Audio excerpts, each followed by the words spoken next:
আমার কথাটা ক্লিয়ার তো? একটু আমার পিপিটি আর এটা একটুখানি কেউ দেখে বলো ক্লিয়ার তো আমার কথাটা এবং পিপিটিটা সব ঠিকঠাক আছে তো?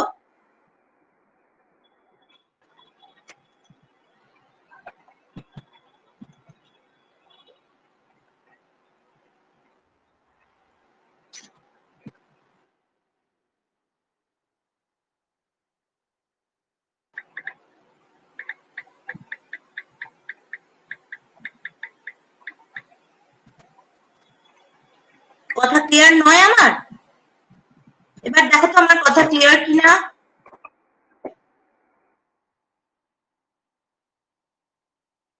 আমার কথা ক্লিয়ার কিনা একটুখানি দেখো।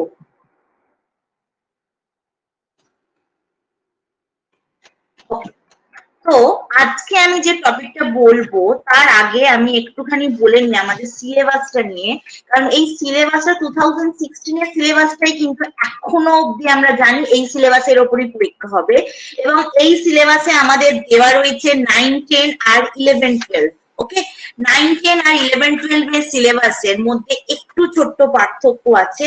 9, 10 এর সিলেবাসে ওশিয়ানোগ্রাফি আছে, আর 11, 12 এর সিলেবাসে ওশিয়ানোগ্রাফি নেই, সেই ক্ষেত্রে আছে হচ্ছে জিওগ্রাফিক্যাল থট। ওকে, আর 9, 10 সিলেবাস মেইনলি আমরা কভার করব ছোট ছোট পার্ট গুলো। ধরো ইকোনমিক টেকটন, এই geotectonics, geomorphology, climatology, biogeography, environmental geography, economic resource, human resource, regional geography of the India, statistics and cartographic techniques, এই পার্টগুলোই আবার আমরা এখানেও মানে 11, 12 এও ফলো করব। 11, 12 এ শুধু ওশিয়ানোগ্রাফিটা পড়বো না, সেই ক্ষেত্রে আমরা 9, 10 এ ওশিয়ানোগ্রাফিটা পড়বো, আর 11, 12 এ জিওগ্রাফিক্যাল থট পড়বো, যেটা আমরা 9, 10 এ পড়বো। ওকে, তো আজকে আমার টপিকটা হচ্ছে ক্লাইমেটোলজির টপিক। সেই ক্লাইমেটোলজির ফার্স্ট টপিকটা নিয়ে কিন্তু আজকে আমি তোমাদের আলোচনা করছি, কম্পোজিশন অফ দ্য অ্যাটমসফিয়ার। এবার কম্পোজিশন বললেই আমাদের মাথায় চলে আসে লেয়ারের কথা, অর্থাৎ composition and layering of the atmosphere হচ্ছে আজকে আমার টপিক। ওকে, এবার সেটা জানার আগে আমাদের প্রথম জানতে হবে, মানে আমরা ইন ডিটেল পড়বো, কারণ কত কেমন টাইপের কোয়েশ্চেন আসবে, একটু কোয়েশ্চেনটা একটু ইন ডিটেলস আসবে, এটা আমরা বুঝতেই পারছি। সেই কোয়েশ্চেনের জন্য আমরা একটু ইন ডিটেলস পড়বো, ঠিক আছে? সেই ক্ষেত্রে আমরা জানি মোটামুটি আজ থেকে প্রায় 300 মিলিয়ন বছর আগে বা 300 কোটি বছর আগে পৃথিবীর স্থলভাগে যখন বনভূমি সৃষ্টি হয়েছিল, তখনই কিন্তু আমাদের এই বায়ুমণ্ডলের স্তরগুলো সৃষ্টি হয়েছিল। এই বায়ুমণ্ডলের স্তরগুলো যদি আমরা ব্যাপ্তি জানি, প্রায় পৃথিবী পৃষ্ঠ থেকে 10,000 কিলোমিটারের মধ্যে কিন্তু আমরা এই ব্যাপ্তিটা দেখতে পাই। এবার বায়ুমণ্ডল বলতে কি বোঝায় সেটা আগে আমরা জানি। এত কিছু তো বলছি, বায়ুমণ্ডলে এত বছর আগে এতগুলো স্তর তৈরি হয়েছে, প্রায় এতগুলো কোটি বছর আগে আমরা বলছি।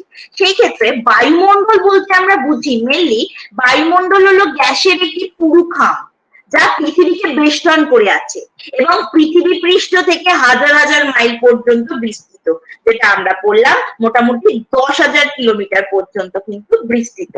ওকে, এবার আরো একটা মেন ইম্পর্টেন্ট পয়েন্ট বলি, বায়ুমণ্ডলের মোট ভরের প্রায় 50% পৃথিবী পৃষ্ঠ থেকে 5,500 মিটার উচ্চতার মধ্যে অবস্থান করে। আবার পৃথিবী পৃষ্ঠ থেকে মাত্র 30 কিলোমিটার উচ্চতার মধ্যে অবস্থান করে বায়ুমণ্ডলের 99%।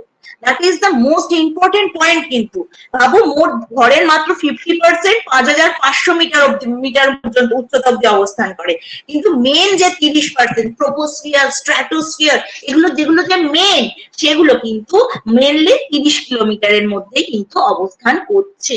এছাড়া আমরা আর কি জানি না, বায়ুমণ্ডল আমাদের চারিপাশে আসছে বলে আমাদের পৃথিবীতে প্রাণের অস্তিত্বটা রয়েছে। ওকে, এবার বায়ুমণ্ডলের বিভিন্ন উপায় গাছপালা, মাটি এবং পৃথিবীর জলবায়ুকে পুরোপুরি প্রভাবিত করে, ঠিক আছে?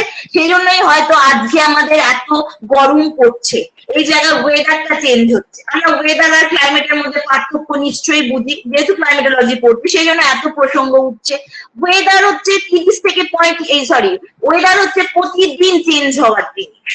আমার আজকের ওয়েদারটা খুব রেনি ওয়েদার, অর্থাৎ আজকে প্রত্যেকের ফোনে একটা করে মেসেজ আসছে আজকে লাইট থান্ডারস্টর্ম হতে পারে, ঠিক আছে? অর্থাৎ বজ্র বিদ্যুৎ সহ বৃষ্টি আসতে পারে, তাই তো?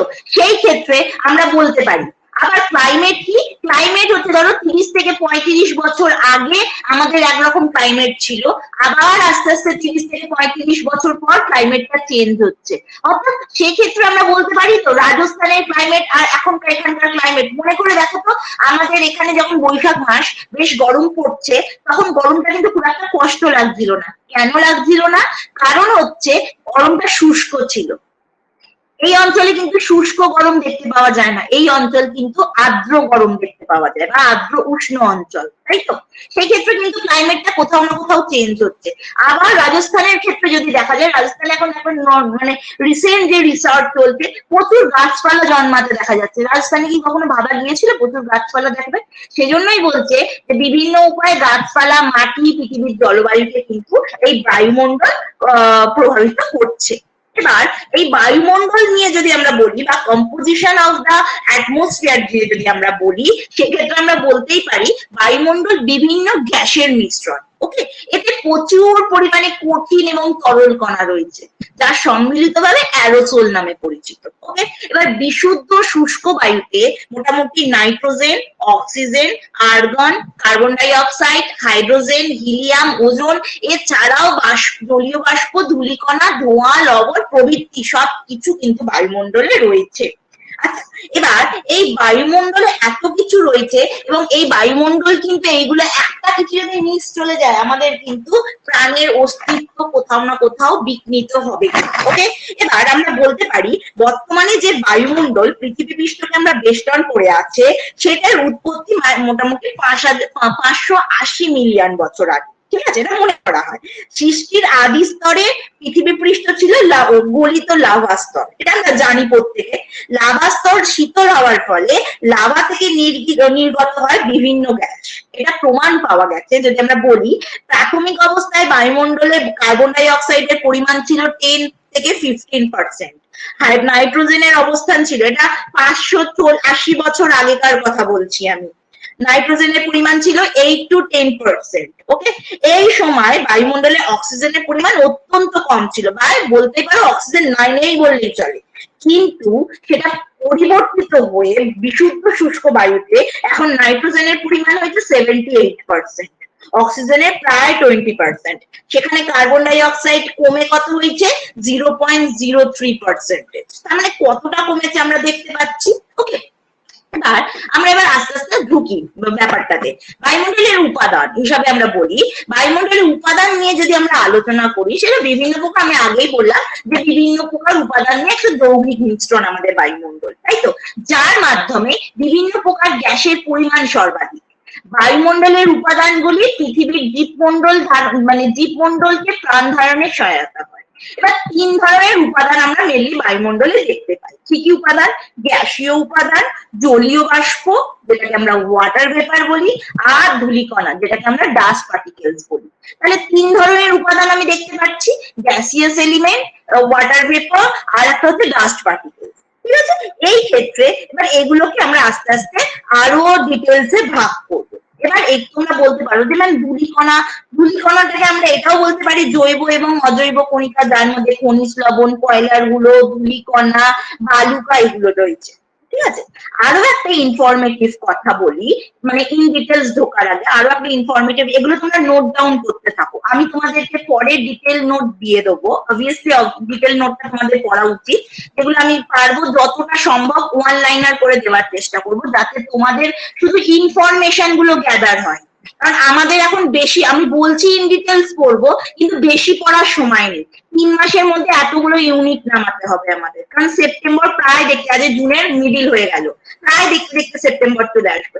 আমি তোমাদের চেষ্টা করব সব ওয়ান লাইনার গুলো দেওয়ার, যাতে ইন ডিটেল ওয়ান লাইনার থাকবে, মানে তোমাকে লাইন বাই লাইন পড়তে হবে না, শুধু ওয়ান লাইনার পড়বো আমরা। ঠিক আছে, সেই ক্ষেত্রে আমার মনে হয় অনেক তাড়াতাড়ি আমরা প্রিপারেশনটা রেডি করতে পারবো। ঠিক আছে, সেক্ষেত্রে আমি একটু ইনফরমেটিভ গুলো বলি। অক্সিজেন এবং নাইট্রোজেন বায়ুমণ্ডলে প্রায় 99% থাকে। ভেবে দেখো 78.08% নাইট্রোজেন, 20.94% হচ্ছে অক্সিজেন। বাকি যে গ্যাসগুলো রয়েছে সেগুলো এই 1% এর মধ্যে রয়েছে। বাকি 1% গঠিত হয় বিভিন্ন নিষ্ক্রিয় গ্যাসের দ্বারা। ওকে, সমুদ্র সমতলে শুষ্ক বায়ুতে আছে nitrogen, oxygen, argon, carbon dioxide, neon, helium, ozone, hydrogen, krypton, xenon, radon, methane. Okay, এর মধ্যে আমরা যে গ্যাসগুলোকে নিষ্ক্রিয় গ্যাস বলি সেগুলোর নাম হচ্ছে argon, neon, helium, krypton, xenon. এগুলো হচ্ছে নিষ্ক্রিয় গ্যাস। এগুলোর কোনো, এবার এগুলোকে কেন নিষ্ক্রিয় গ্যাস বলা হয়, এখন যেরকম কোয়েশ্চেন প্যাটার্ন বিভিন্ন পরীক্ষায় হয়েছে সেই জন্য এই ডিটেলস গুলো জানবো যে কেন এটাকে নিষ্ক্রিয় গ্যাস বলা হয়। কারণ এগুলো রাসায়নিক যৌগ এদের মধ্যে উপস্থিত লক্ষ্য করা যায় না। এবার আসবো হচ্ছে এই যে এত উপাদানের কথা বললাম, এই উপাদানগুলো কতটা পরিমাণে থাকে। এই উপাদানগুলো এবার আমরা বলবো, এই উপাদানগুলো মেনলি, এই উপাদানগুলো পরীক্ষার সময় কেমন করে কোয়েশ্চেন দেয়, চার্ট দেয়, ঠিক আছে, বলবে কোন গ্যাস কতটা। আমার মোটামুটি নাইট্রোজেন আর অক্সিজেনটা মনে রাখতে পারবো, বাকিগুলো তো একটু আমাদের মনে রাখতে হবে, সেগুলোর জন্য একটা চার্ট দেওয়া হবে এবং চার্টে মিলাতে বলা হবে। ধরো বললো নাইট্রোজেন, অক্সিজেন ছাড়াও argon, carbon die oxide, methane, ozone, hydrogen প্রভৃতি গ্যাসগুলোকে দিয়ে দেওয়া হলো, সেই গ্যাসগুলোকে বললো মেলাও। ওকে, সেই ক্ষেত্রে আমরা এটা একটু ভালো করে দেখবো এবং ভালো করে শুনবো। অবভিয়াসলি নাইট্রোজেন গ্যাসের পরিমাণ সব থেকে বেশি আমরা পড়লাম 78.08%। ওকে, এরপর আসছে অক্সিজেন 20.94, অনেক জায়গায় বলা হয় 20.04 বলা হয় অনেক জায়গায়, এটা একটু ডাউট থাকে, মোটামুটি 20.94টা ধরে আমরা এগোবো। ওকে, আর্গন থাকে হচ্ছে 0.93%। এই গ্যাসটা উত্তাপ গ্রহণ করতে পারে, ফলে বায়ুমণ্ডলের উষ্ণতা হ্রাস বৃদ্ধিতে এর কোনো ভূমিকা, মানে এই গ্যাসটা উত্তাপ গ্রহণ করতে পারলেও কিন্তু হ্রাস বৃদ্ধিতে কোনো ভূমিকা থাকে না। সরি, আমি বলছি উত্তাপ গ্রহণ করতে পারে না, সেটার জন্য হ্রাস বৃদ্ধিতে কোনো ইয়ে থাকে না। ওকে, এবার এছাড়াও কি বলা হয়েছে দেখো, কার্বন ডাই অক্সাইড, যেটার পরিমাণ হচ্ছে 0.03। এই ক্ষেত্রে বায়ুমণ্ডলের পরিমাণ যথেষ্ট কম হলেও এটি পৃথিবী পৃষ্ঠে একটি চাঁদোয়ার মতো কাজ করে এবং উত্তাপ নিয়ন্ত্রণে জীবনকে স্থায়ী করতে পারে। ওকে, এরপর আসবো নিয়ন 0.0018, একটি নিষ্ক্রিয় গ্যাস, সহজে বিক্রিয়া করতে পারে না। এরপর আসবো হিলিয়াম, এটিও একটি নিষ্ক্রিয় গ্যাস কিন্তু এর পরিমাণ আরো কম, 0.00005। ওকে, এরপর আসছে হচ্ছে ওজোন গ্যাস। ওজোন গ্যাস হচ্ছে স্ট্র্যাটোস্ফিয়ারে অবস্থান করে, সূর্যের অতিবেগুনি রশ্মিকে বায়ুমণ্ডলে প্রবেশ করতে দেয় না, ফলে জীবকুল রক্ষা পায়। ওকে, এই ক্ষেত্রে ওজনের পরিমাণ হচ্ছে 0.00006%। ওকে, এরপর আসছে হচ্ছে হাইড্রোজেন। হাইড্রোজেনের কি 0.00005%। এটি একটি অতি হালকা গ্যাস এবং হাইড্রোজেন বেলুন যখন বিক্রি হয় সেই হাইড্রোজেন বেলুনটা হুট করে উপরে উঠে যায়, মানে এটা এতটাই হালকা গ্যাস। ওকে, এটি হচ্ছে উচ্চ বায়ুমণ্ডলে অবস্থান। ঠিক আছে, এছাড়াও ক্রিপ্টন, জেনন, মিথেন, তারপর হচ্ছে রেডন, এগুলো মোটামুটি মানে এগুলোর পরিমাণ আরো কম। ঠিক আছে, এটা মোটামুটি আমাদের বায়ুমণ্ডলে গ্যাসীয় উপাদান হিসাবে আমরা দেখতে পাই। এবার আমরা গ্যাসীয় উপাদানের মধ্যে আরো কিছু পড়েছিলাম, একটা পড়েছিলাম জলীয় বাষ্প, একটা পড়েছিলাম ধূলিকণা। এবার এই জলীয় বাষ্প যদি আমরা ইন ডিটেল বলি সেই ক্ষেত্রে আমরা দেখতে পাবো জলীয় বাষ্প হচ্ছে জলের গ্যাসীয় অবস্থা। অর্থাৎ জলের গ্যাসীয় অবস্থা কি, দেখবে জলটা যখন খুব বেশি পরিমাণে মানে ফুটতে থাকে,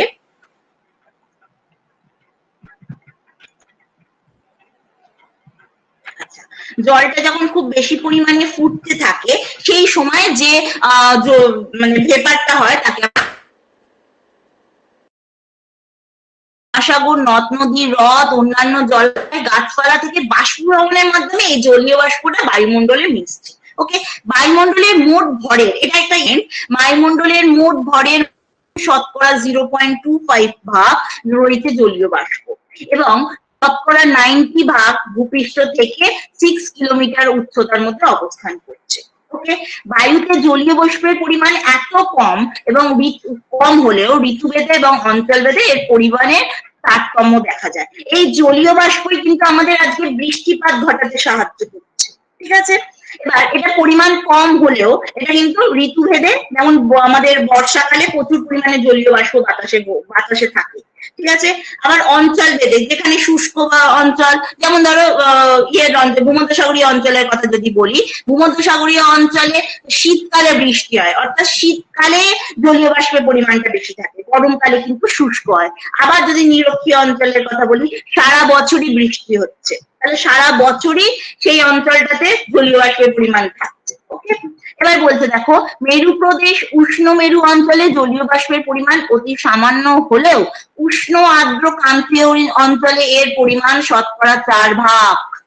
ভাবো, উষ্ণ এবং আর্দ্র ক্রান্তীয় অঞ্চলে যেখানে খুব বৃষ্টিপাত হয় সেখানে তার পরিমাণ মাত্র শতকরা 4 ভাগ। ওকে, বায়ুমণ্ডলের জলীয় বাষ্প সৌরতাপকে শোষণ করতে পারে এবং ভূতাপ থেকে তাপ বিকিরণে বাধা দেয়, অর্থাৎ জলীয় বাষ্প তাপকে শোষণ করে, এই জন্য একটা গুমট পরিবেশ তৈরি হয়, ঠিক আছে, এবং ভূপৃষ্ঠ থেকে কিন্তু তাপটা বিকিরণে বাধা দিচ্ছে, ভূপৃষ্ঠ থেকে তাপ বিকিরণ দিচ্ছে না।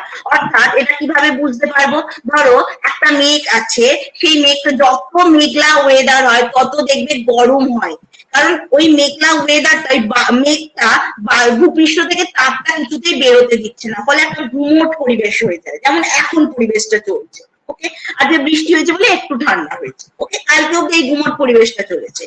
এইভাবে জলীয় বাষ্প বায়ুকে উষ্ণতা নিয়ন্ত্রণ করে।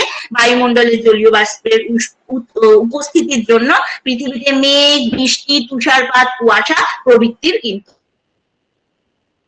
অনেক ফর্ম, অর্থাৎ আমরা প্রেসিপিটেশনের যে ফর্ম গুলো জলীয় বাষ্পের, সেই ফর্ম গুলো কিন্তু আমরা পড়বো। আসছে হচ্ছে ধূলিকণা বা ডাস্ট প্যার্টিকেলস। কি সেটা?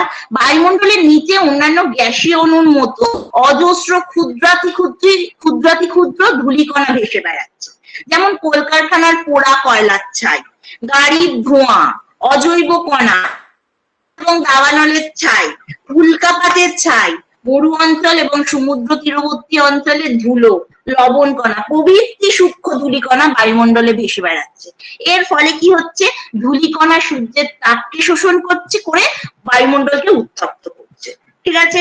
এবার এই জলীয় বাষ্প ধূলিকণাকে আশ্রয় করেই কিন্তু বাতাসে ঘুরে বেড়াচ্ছে এবং কিন্তু মেঘের সৃষ্টি হচ্ছে।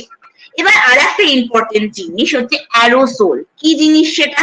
অ্যারোসোল হচ্ছে পৃথিবীতে ভাসমান বিভিন্ন প্রকার কঠিন কণাকে আমরা অ্যারোসোল বলছি, যেমন ধূলিকণা, লবণ কণা, উল্কা ছাই, অগ্নুৎগমনের ছাই, এই প্রভৃতি হচ্ছে অ্যারোসোলের কিন্তু প্রধান উৎস। এরপরে আমরা ঢুকবো হচ্ছে লেয়ারিং অফ দ্য অ্যাটমসফিয়ার। আচ্ছা, কম্পোজিশন অফ দ্য অ্যাটমসফিয়ারে কারোর কোনো সমস্যা থাকলে একটু চ্যাটে বলো, হ্যাঁ।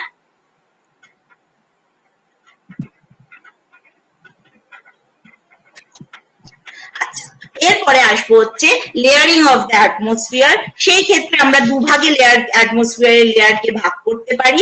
একটা হচ্ছে উষ্ণতার উপাদানের তারতম্যের ভিত্তিতে বায়ুমণ্ডলের স্তর বিন্যাস, একটা হচ্ছে উষ্ণতার তারতম্যের ভিত্তিতে বায়ুমণ্ডলের স্তর বিন্যাস। এই দুটো স্তর বিন্যাসের এগেনস্টে কিন্তু আমরা বায়ুমণ্ডলের স্তর বিন্যাসকে ভাগ করতে পারি বা বায়ুমণ্ডলকে ভাগ করতে পারি। ওকে, এবার উপাদানের তারতম্যের ভিত্তিতে যদি আমরা ভাগ করি, সেই ক্ষেত্রে উপাদান রাসায়নিক গঠনের বিন্যাসের তারতম্যে বায়ুমণ্ডলকে দুভাগে ভাগ করতে পারি। একটা হচ্ছে সমমণ্ডল বা হোমোস্ফিয়ার, একটা হচ্ছে বিষমমণ্ডল বা হেটেরোস্ফিয়ার। এবার এই হোমোস্ফিয়ার কথাটা এসছে হচ্ছে,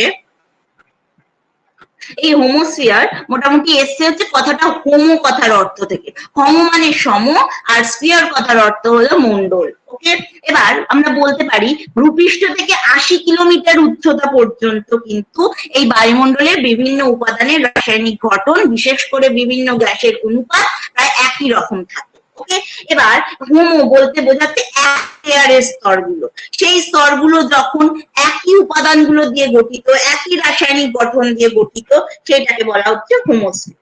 এবার এই জন্য মণ্ডলের এই স্তরকে আমরা সমমণ্ডল বা হোমোস্ফিয়ার বলছি। এই স্তরে যে গ্যাসগুলো মেনলি দেখতে পাই, nitrogen, oxygen, carbon dioxide, argon, neon, helium, krypton, xenon, hydrogen, methane, nitrous oxide, ozone, এই সমস্ত গ্যাসগুলো আমরা দেখতে পাই। এছাড়াও কি দেখতে পাই? জলীয় বাষ্প দেখতে পাই, ধূলিকণা দেখতে পাই, জৈব অজৈব কণিকা দেখতে পাই। জৈব অজৈব কণিকার মধ্যেই কিন্তু এই অ্যারোসোল গুলো পড়ে যাচ্ছে। অতি ক্ষুদ্র খনিজ লবণ, সমুদ্র তীরবর্তী বালুকণা, কয়লার গুঁড়ো, ধোঁয়া কিন্তু পড়ে যাচ্ছে।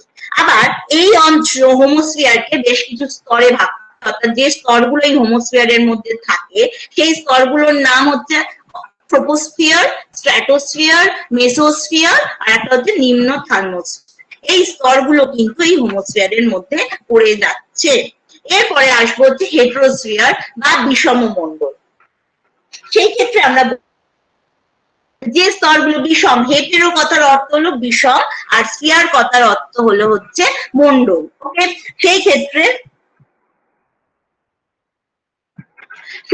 আমরা বলতে পারি সমমণ্ডল বললাম 0 থেকে 80 কিলোমিটার অব্দি থাকে। সমমণ্ডলের ওপর অর্থাৎ হোমোস্ফিয়ারের ওপর 80 থেকে 10,000 কিলোমিটার উচ্চতা পর্যন্ত কিন্তু এই স্তরের বিস্তার। ওকে, বায়ুমণ্ডলের গ্যাসীয় উপাদানগুলির অনুপাত সমান থাকে না, এই জন্য এই স্তরকে বলা হচ্ছে বিষম মণ্ডল। অর্থাৎ এই স্তরে যে গ্যাসগুলো আমরা দেখতে পাবো সেগুলো মানে স্তরগুলো দেখতে পাবো বা গ্যাসীয় উপাদানগুলো দেখতে পাবো সেগুলো বিভিন্ন জায়গায় বিভিন্ন রকম। এবার এই গ্যাসীয় স্তরগুলি মোটামুটি ভর অনুসারে বিভিন্ন উচ্চতায় অবস্থান করে, যার যেমন ভর সে তেমন ভাবে অবস্থান করবে। একে 4 ভাগে আমরা ভাগ করতে পারি।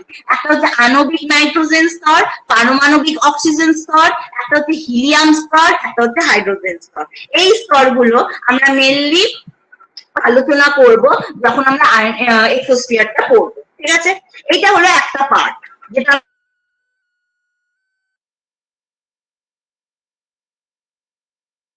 একটা বললাম হেটেরোস্ফিয়ার। উপাদানের তারতম্যের বৃদ্ধি আগে ভাগ করলাম।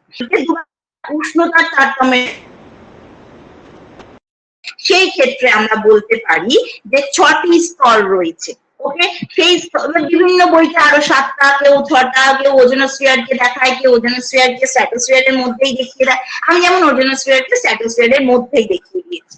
সেই ক্ষেত্রে যে স্তরগুলো আমরা দেখতে পাই সেগুলোর ক্ষেত্রে আমরা বলতে পারি troposphere, stratosphere, mesosphere, ionosphere, exosphere এবং ম্যাগনেটোস্ফিয়ার। ঠিক আছে, এই ট্রোপোস্ফিয়ার, স্ট্র্যাটোস্ফিয়ার, মেসোস্ফিয়ার আর নিম্ন থার্মোস্ফিয়ার অব্দি কিন্তু পড়ছে হোমোস্ফিয়ারের মধ্যে। আয়নোস্ফিয়ার, এক্সোস্ফিয়ার, ম্যাগনেটোস্ফিয়ার পড়ছে হচ্ছে হেটেরোস্ফিয়ারের মধ্যে। ঠিক আছে, এই ওয়াইজ ভাগগুলো হচ্ছে। এবার আমরা একটা করে স্ফিয়ারকে আলোচনা করব। সেই ক্ষেত্রে আমরা কি আলোচনা করি? প্রথম হচ্ছে আমাদের ট্রোপোস্ফিয়ার, অর্থাৎ ট্রোপোস্ফিয়ার হচ্ছে আমাদের সব থেকে নিচের স্তর। আচ্ছা, এর ক্ষেত্রে আমরা বলতে পারি ট্রোপোস্ফিয়ার কথাটার অর্থ হলো ট্রোপো। ট্রোপোস্ফিয়ার কথাটা এসছে ট্রোপো থেকে, গ্রিক শব্দ ট্রোপো, তার কথার অর্থ হলো পরিবর্তন। অর্থাৎ দৈনন্দিন আবহাওয়ার যেরকম পরিবর্তন অনুভব করি সেই জন্য এই বায়ুস্তরকে বলা হয় ট্রোপোস্ফিয়ার। এবার এই ট্রোপোস্ফিয়ারের ক্ষেত্রে আমরা দেখতে পারি বায়ুমণ্ডলের সমস্ত গ্যাসীয় উপাদানের প্রায় 75% এই ট্রোপোস্ফিয়ারেই রয়েছে। বায়ুমণ্ডলের জলীয় বাষ্পের প্রায় সম্পূর্ণ অংশ আমাদের এই ট্রোপোস্ফিয়ারে থাকে। ঠিক আছে, ট্রোপোস্ফিয়ারের উচ্চতা মোটামুটি আমরা দেখতে পাই 18 কিলোমিটার। বিভিন্ন জায়গায় মানে যদি আমরা ইন অ্যাভারেজ বলি সেক্ষেত্রে আমরা 14 কিলোমিটার দেখতে পাই। যদি আমরা নিরক্ষীয় অঞ্চলের ক্ষেত্রে দেখি 16 থেকে 18 কিলোমিটার দেখতে পাই এবং দেখি। ঠিক আছে,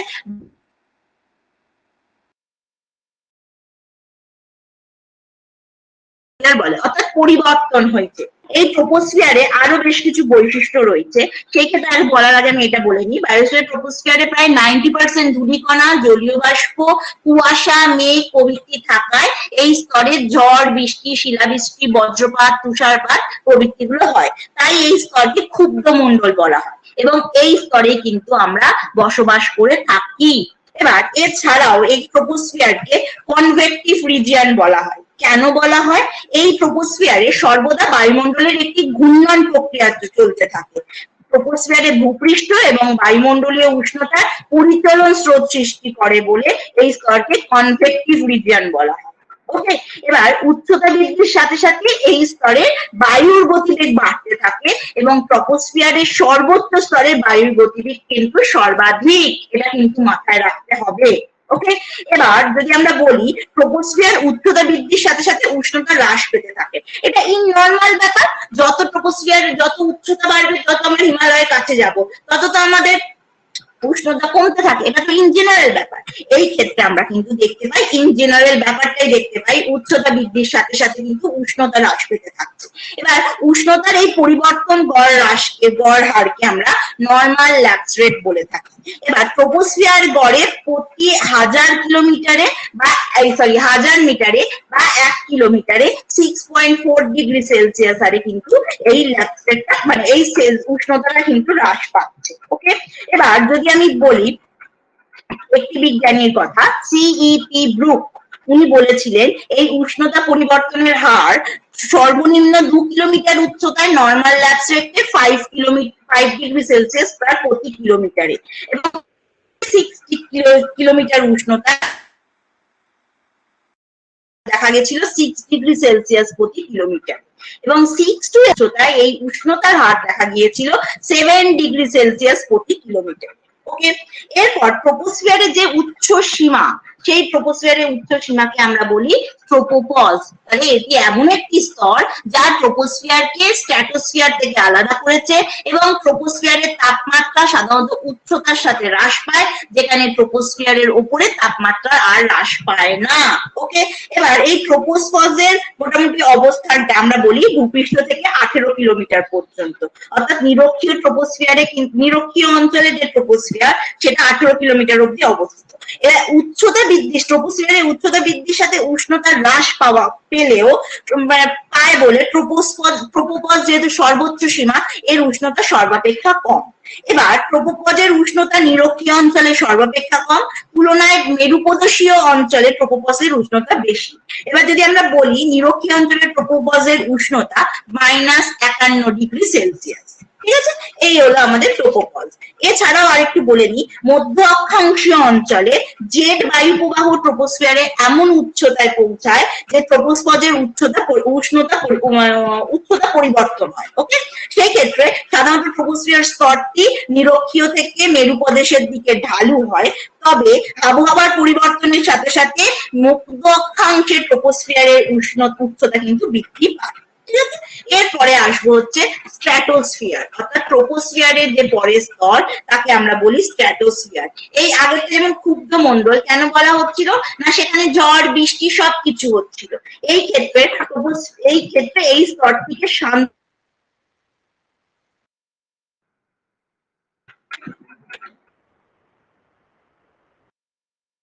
ট্রপোস্ফিয়ারকে শান্ত মন্ডল বলা হয়।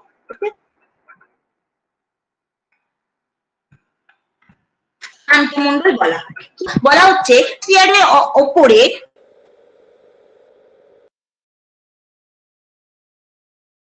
পর্যন্ত 50 কিলোমিটার উচ্চতা পর্যন্ত যে স্তর তাকে আমরা বলছি স্ট্র্যাটোস্ফিয়ার, দ্বিতীয় স্তর।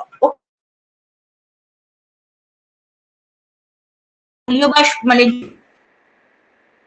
হয় না বলে একে শান্তমন্ডল বলে। এবার এই যে বললাম 80 কিলোমিটার পর্যন্ত, কিন্তু মোটামুটি ট্রপোস্ফিয়ারের 30 থেকে ওজোন স্তরের বা ওজোন স্তরকে আমরা দেখতে পাই, এই জন্য এই স্তরকে ওজোনোস্ফিয়ার বলে। প্রায় 30 কিলোমিটার উষ্ণতায় ঊর্ধ্বস্তরের উষ্ণতা পরিবর্তন খুব উল্লেখযোগ্য। ওকে, এই অঞ্চলে বায়ুর গতিবেগ খুব কম, নিম্ন ট্রপোস্ফিয়ারে মাঝে মাঝে সিরাস মেঘ দেখতে পাওয়া যায়, খুব কম সিরাস মেঘ দেখতে পাওয়া যায়। তবে ট্রপোপজের ঊর্ধ্বে আবহাওয়া এবং জলবায়ুর কোনো ঘটনা প্রত্যক্ষ করা যায় না। এবার বেশ কিছু আমরা বৈশিষ্ট্য পড়বো। যেমন বলা হয়েছে, দেখো, ট্রপোস্ফিয়ার স্তরটি নিরক্ষীয় অঞ্চলের তুলনায় মেরু অঞ্চলে অধিক পুরু হয়ে থাকে। স্ট্র্যাটোস্ফিয়ারে 20 থেকে 35 কিলোমিটার ওজনের উচ্চতার মধ্যে ওজোন গ্যাসের আধিক্য দেখা যায় বলে একে ওজোনস্তর বা ওজোনোস্ফিয়ার বলে। এই স্তরের উচ্চতা বৃদ্ধির সঙ্গে সঙ্গে উষ্ণতা বৃদ্ধি পায়। এই ক্ষেত্রে মনে রাখবে একটি স্তর অন্তর অন্তর হয়। ধরো ট্রপোস্ফিয়ার উষ্ণতা কমে, আবার স্ট্র্যাটোস্ফিয়ার এর পরের স্তরে পড়বো আবার উষ্ণতা, একটা স্তর অন্তর অন্তর মানে একটা স্তরে বৃদ্ধি পরেরটায় হ্রাস বৃদ্ধি পেলে তারপরেরটায় হ্রাস পাবে, এরকম ভাবে কিন্তু ভাইস ভাবে মনে রাখার সুবিধার জন্য আমি বললাম। এবার স্ট্র্যাটোস্ফিয়ার বজ্রপাত কোনো প্রাকৃতিক ঘটনায় কিন্তু এখানে ঘটে। আর হচ্ছে কি দেখা যায় জেট বিমানগুলো এবং নর্মাল বিমানগুলো ঝড় বৃষ্টি এড়িয়ে চলার জন্য স্ট্র্যাটোস্ফিয়ারের মধ্যে দিয়ে যাতায়াত করে। জেট বিমানগুলি সাধারণত এই স্তরের মধ্যে দিয়ে চলার সময় আকাশে সাদা দাগ রেখে যায়। এই বিমানগুলো যখন যায় তখন সাদা দাগ থেকে যায়। এছাড়াও আর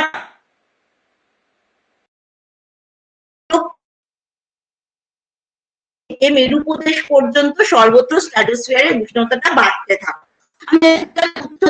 উষ্ণতা বৃদ্ধি পাচ্ছে বলে উষ্ণতাটাও বৃদ্ধি পাচ্ছে, কিন্তু শীতকালে 50 থেকে 60 ডিগ্রি অক্ষাংশ অঞ্চলে স্ট্র্যাটোস্ফিয়ারের উষ্ণতা, ঠিক আছে, মাইন্ডে রাখবে 50 ডিগ্রি থেকে 60 ডিগ্রি অক্ষাংশের মধ্যে এই স্ট্র্যাটোস্ফিয়ারের উষ্ণতা সর্বাধিক থাকে। ঠিক আছে, মেরু প্রদেশের অঞ্চলে ঘনত্ব সর্বাধিক দেখতে পাওয়া যায়। শীতকালে নিরক্ষীয় ট্রপোপজের ঊর্ধ্বে স্ট্র্যাটোস্ফিয়ারের উষ্ণতা থাকে -80 ডিগ্রি সেলসিয়াস। মধ্য অক্ষাংশে এই স্ট্র্যাটোস্ফিয়ারের উষ্ণতা থাকে -45। পরিবর্তন বৃদ্ধির সাথে সাথে উষ্ণতা বৃদ্ধি পায় বলে এই স্তরে উষ্ণতা প্রায় 0 ডিগ্রি সেলসিয়াসের কাছাকাছি থাকে। কারণ ট্রপোপজে -80 ডিগ্রি, সেখান থেকে উষ্ণতা কমতে থাকছে, উচ্চতা বৃদ্ধির সাথে সাথে উষ্ণতা বৃদ্ধি পাচ্ছে বলে এটা একসময় 0 ডিগ্রি সেলসিয়াসে পরিণত হচ্ছে। 26 মাসের একটি চক্রাকার বায়ু লক্ষ্য করতে পারি। ভূপৃষ্ঠে 18 থেকে 30 কিলোমিটার একটি বায়ুর লক্ষ্য করা যায়। পরবর্তী 1 বছরে বায়ু প্রবাহিত হয় এবং প্রবাহিত বায়ু এই চক্র ধীরে ধীরে পরিবর্তিত বায়ুটি 30 কিলোমিটার থেকে 18 আসে। এরপরে আমরা পড়বো হচ্ছে পড়ে নিচ্ছি, তারপর ওজোনোস্ফিয়ারটা পড়বো। ঠিক আছে, সাথে মানে ট্রপোস্ফিয়ারের সাথে এটার জন্য আমরা একটু ওজোন স্তরটা পড়ে নিই। তারপর হচ্ছে দেখো বায়ুমণ্ডলের দ্বিতীয় স্তর অর্থাৎ স্তরের 35 মিটার উচ্চতায় ওজোন স্তরের পাওয়া যায়। এই স্তরটিকে ওজোন স্তর বা ওজোনোস্ফিয়ার। ফরাসি পদার্থবিদ চার্লস পেপ্রি এবং হেনরি বুসার পরিষ্কার করেছিলেন। অক্সিজেন পরমাণু, এটা একটু ভালো করে শোনো, অক্সিজেন পরমাণুর সঙ্গে অবিয়োজিত অক্সিজেন O2 অণুর রাসায়নিক সংযুক্তির ফলে কিন্তু O3 হচ্ছে। O+O2 = কিন্তু O3 হচ্ছে। ওজোনোস্ফিয়ার যখন পড়ছি, সেই ওজোনোস্ফিয়ারের বেশ কিছু গুরুত্ব পড়বো আমরা। সেই গুরুত্বের মধ্যে কি পড়বো, এই স্তরে ওজোন গ্যাসের একটি পর্দা থাকে, যার ফলে বিস্তৃত আল্ট্রাভায়োলেট রে সেটা আমাদের দৃশ্যে পৌঁছাতে পারে না। কিন্তু এই যে পর্দাটা দেখতে পাচ্ছি, এই যে আমার কার্সারটা দেখো, একটা পর্দা থাকে, এই পর্দাটা থাকে বলে অতিবেগুনি রশ্মিটা ঢুকতে পারে না। কিন্তু এটা কেমন সত্যি আছে, মানে অন্তত মেরু অঞ্চলের ক্ষেত্রে গর্ত দেখা যাচ্ছে, ফলে সেই ছাতার মতো, মানে ওটা আমাদের জগৎকে ছাতার মতো করে, এই জন্য একে বলা হয় প্রাকৃতিক সৌরবর্ধক বা ন্যাচারাল সানস্ক্রিন বলা হয়। ওকে, এবার এই ওজোনটা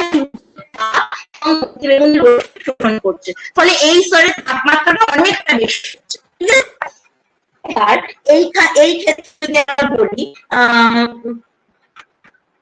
আচ্ছা, এই ক্ষেত্রে আর কি দেখতে পাচ্ছি, সূর্যের অতিবেগুনি রশ্মির ক্ষতিকর প্রভাবের জ্ঞানযোগ্য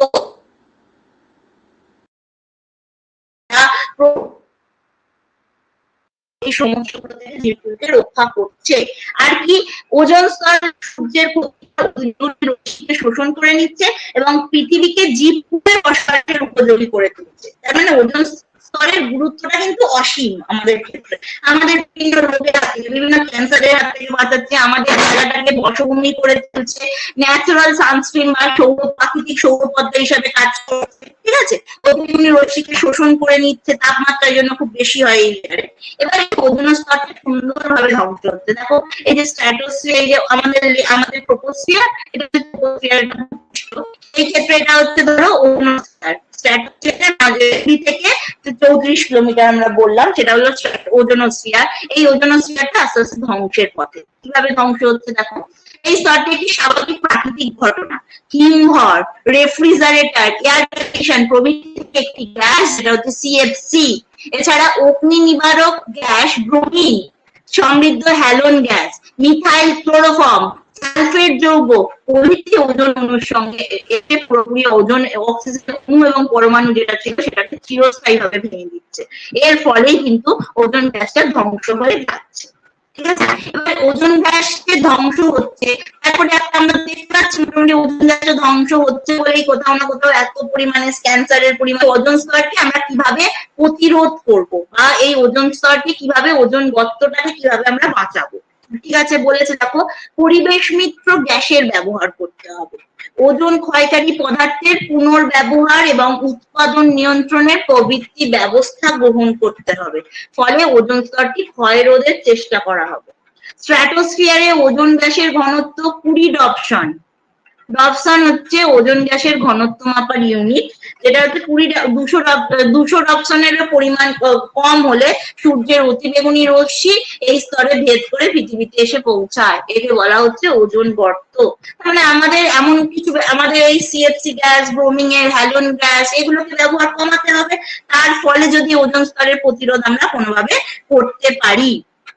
ওকে, এই হলো হচ্ছে ওজোন গ্যাস, ওজোন স্তর। এরপরে পরের লেয়ারে যাব, সেটা হচ্ছে মেসোস্ফিয়ার। তাহলে আমরা কি কি পড়লাম? Troposphere, stratosphere, mesosphere.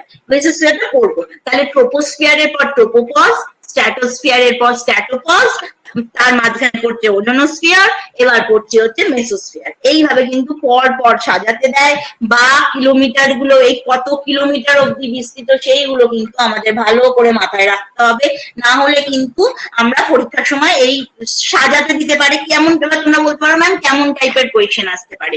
কোয়েশ্চেনের প্যাটার্ন এরকম হতে পারে, ধরো পরপর সাজাতে দিল, ঠিক আছে, কিংবা কত কিলোমিটার, কিলোমিটার ওয়াইজ সাজাতে দিল, ঠিক আছে, অ্যাসেন্ডিং অর্ডারে বা ডিসেন্ডিং অর্ডারে এইভাবে সাজাতে দেয়। প্লাস ট্রোপোস্ফিয়ারের যে বৈশিষ্ট্যগুলো পড়লাম, ট্রোপোপজের যে বৈশিষ্ট্য, স্ট্র্যাটোস্ফিয়ার যে বৈশিষ্ট্যগুলো, সেগুলো থেকে কোয়েশ্চেন আসতে পারে। ঠিক আছে, আরো ইন ডিটেল আমি যাচ্ছি। চলো এবার মেসোস্ফিয়ার। মেসোস্ফিয়ারের ক্ষেত্রে আমরা কি বলছি না, ট্রোপোপজের ওপরে বায়ুমণ্ডল যতদূর উচ্চতা পর্যন্ত উষ্ণতা কমতে থাকে সেই অঞ্চলকে আমরা মেসোস্ফিয়ার বলে থাকি। এবার এই মেসোস্ফিয়ার মোটামুটি ভূপৃষ্ঠ থেকে 80 কিলোমিটার উচ্চতা পর্যন্ত আমাদের অবস্থান। আমরা জানি মেসোস্ফিয়ার দেখো ট্রোপোপজের উপর স্ট্র্যাটোস্ফিয়ার বা আয়নোস্ফিয়ারের মধ্যে 80 কিলোমিটার পর্যন্ত বিস্তৃত। এবার আমরা বলতে পারি স্ট্র্যাটোস্ফিয়ারে যেমন উচ্চতা বৃদ্ধির সাথে সাথে উষ্ণতা হ্রাস পায়, মেসোস্ফিয়ারে ঠিক তার বিপরীত অবস্থা ঘটে, অর্থাৎ উচ্চতা বৃদ্ধির সাথে সাথে উষ্ণতা হ্রাস পায়। আমি বলেছিলাম যে ট্রোপোস্ফিয়ারে উষ্ণতা বৃদ্ধির উচ্চতা বৃদ্ধির সাথে সাথে উষ্ণতা হ্রাস পায়, আবার স্ট্র্যাটোস্ফিয়ারে উচ্চতা বৃদ্ধির সাথে সাথে উষ্ণতা বৃদ্ধি পায়। আবার মেসোস্ফিয়ার যেহেতু পরের লেয়ার, সেই ক্ষেত্রে আমরা দেখি উষ্ণতা বৃদ্ধির সাথে, উচ্চতা বৃদ্ধির সাথে সাথে উষ্ণতা হ্রাস পাচ্ছে। ঠিক আছে, এই ক্ষেত্রে আমরা বলি মেসোস্ফিয়ারের যে শেষ সীমা সেটাকে আমরা মেসোপজ বলি, সেটা আলোচনা আমি পরে আসছি। এবং এই ক্ষেত্রে আমরা দেখি, দেখো মেসোস্ফিয়ারে উচ্চতা বৃদ্ধির সাথে সাথে উষ্ণতা ক্রমশ কমতে থাকছে এবং 80 কিলোমিটার উচ্চতায় এই স্তরের ঊর্ধ্বসীমায় উষ্ণতা কমে হচ্ছে -93°C। মানে বুঝতে পারছো কতটা ঠান্ডা।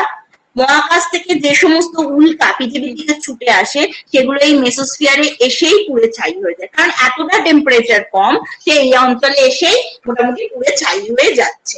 এবার এই অঞ্চলের পরে আমরা যেটা বলবো মেসোপজ। মেসোপজ হচ্ছে মেসোস্ফিয়ারের সর্বোচ্চ সীমা।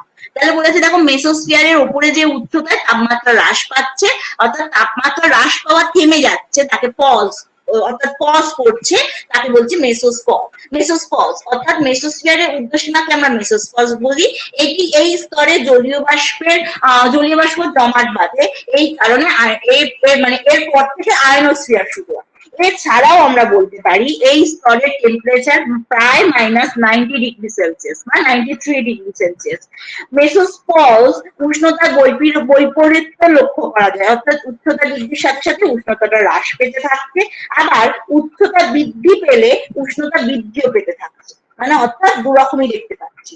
আমরা এতক্ষণ পড়লাম মেসোস্ফিয়ারে কি দেখতে পেলাম যে উচ্চতা বাড়তে থাকলে উষ্ণতাটা কমতে থাকবে, কিন্তু মেসোপজের ক্ষেত্রে মেনলি উষ্ণতা যত বৃদ্ধি পাচ্ছে অর্থাৎ সেখানে উচ্চতাটাও বৃদ্ধি পাচ্ছে, উষ্ণতাটাও বৃদ্ধি পাচ্ছে। এই অঞ্চলে ভীষণ ইম্পর্টেন্ট নক্টিলুসেন্ট মেঘ দেখতে পাওয়া যায়, মানে এই মেঘ হচ্ছে ঊর্ধ্ব অক্ষাংশ মেসোস্ফিয়ারে দেখতে পাওয়া যায়। ঠিক আছে, খুব ভালো করে নামটা জেনে রাখো, নক্টিলুসেন্ট মেঘ এই অঞ্চলে কিন্তু সৃষ্টি হচ্ছে। ওকে, এরপরে আমরা যে স্তরটায় আসবো সেই স্তরটা হচ্ছে আয়োনোস্ফিয়ার।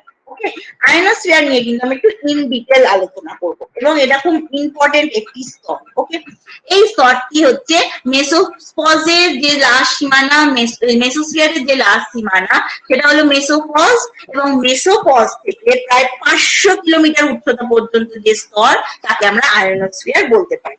এই স্তর বায়ুমণ্ডলের বিভিন্ন গ্যাসীয় উপাদানগুলি আয়নিত অবস্থায় থাকে বলে একে বলা হয় আয়োনোস্ফিয়ার, অর্থাৎ তড়িৎ আদানযুক্ত বা আয়নিত অবস্থায় থাকে। এই স্তরের প্রধান উপাদান কি কি? আণবিক নাইট্রোজেন, পারমাণবিক অক্সিজেন। মনে করে দেখো, আমি যখন তোমাদেরকে হেটেরোস্ফিয়ার পড়াচ্ছিলাম, একটু দেখাই তোমাদের, তাহলে তোমাদের সুবিধা হবে। দেখো, আণবিক নাইট্রোজেন স্তর, পারমাণবিক অক্সিজেন স্তর, অর্থাৎ এই জায়গা থেকে কিন্তু মোটামুটি আমাদের ইয়েটা শুরু হয়ে যাচ্ছে, বিষম মন্ডলটা কিন্তু শুরু হয়ে যাচ্ছে। ঠিক আছে, আর এই স্তরে কি বলা হচ্ছে দেখো, এই দুটি উপাদান সূর্য থেকে নির্গত গামা রশ্মিকে বা এক্স রে রশ্মিকে অতি সহজে শোষণ করে নিচ্ছে, ফলে গ্যাসের অণু এবং পরমাণুগুলি ধনাত্মক ইলেকট্রন বা পজিটিভ ইলেকট্রনটা পজিটিভ তৈরি করছে, এই জন্য এগুলির নাম আয়ন। ওকে, এগুলি আয়ন নামে পরিচিত। বেতার তরঙ্গ প্রতিফলনের মাধ্যমে প্রথম আয়োনোস্ফিয়ারের অস্তিত্ব মানুষ জানতে পেরেছিল।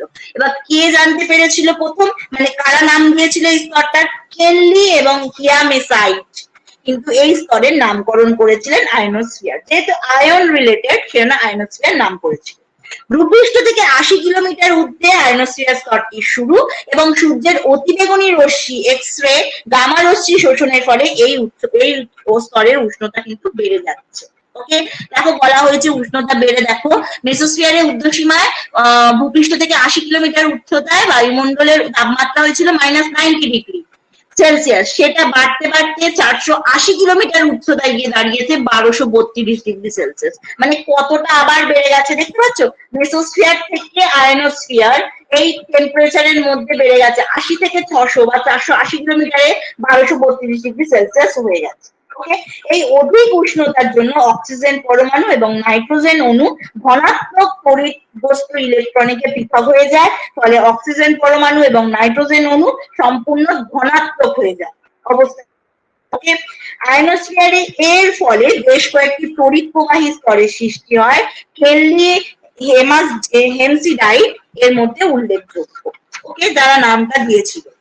এই স্তর থেকে মোটামুটি এই স্তর ভূপৃষ্ঠ থেকে প্রেরিত বেতার তরঙ্গ, যেটা খুব ইম্পর্টেন্ট আমাদের জন্য, বেতার তরঙ্গ আবার ভূপৃষ্ঠে ফিরিয়ে দেয়, ফলে বেতার যোগাযোগ ব্যবস্থা বিশেষ সুবিধা দান করে। ওকে, ভূপৃষ্ঠ থেকে ঊর্ধ্বে 80 থেকে 130 কিলোমিটার উচ্চতার মধ্যে আয়োনোস্ফিয়ারের স্তরগুলি সীমাবদ্ধ হয় বলে মনে করা হয়।